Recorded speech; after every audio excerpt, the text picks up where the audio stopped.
সোমবার ৩৭০ ধারা বাতিলের পঞ্চম বার্ষিকীকে সামনে রেখে সতর্কতামূলক ব্যবস্থা হিসেবে অমরনাথ যাত্রা তীর্থযাত্রীদের কোনো নতুন দলকে এখানে ভগবতী নগর বেস ক্যাম্প থেকে কাশ্মীরের উদ্দেশ্যে ছেড়ে যাওয়ার অনুমতি দেওয়া হয়নি, কর্মকর্তারা জানিয়েছেন।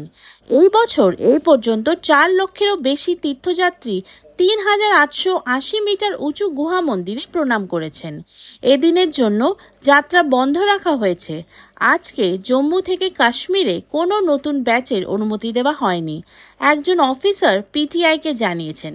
৩৭০ ধারা বাতিলের পঞ্চম বার্ষিকীকে সামনে রেখে প্রশাসনের পক্ষ থেকে এই পদক্ষেপ নেওয়া হয়েছে।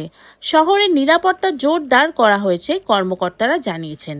৫ই আগস্ট ২০১৯-এ কেন্দ্র সংবিধানের ৩৭০ অনুচ্ছেদ বাতিল করে, যা পূর্ববর্তী জম্মু ও কাশ্মীর রাজ্যকে একটি বিশেষ মর্যাদা প্রদান করে এবং এটিকে দুটি কেন্দ্রশাসিত অঞ্চলে বিভক্ত করে, জম্মু, কাশ্মীর ও লাদাখ।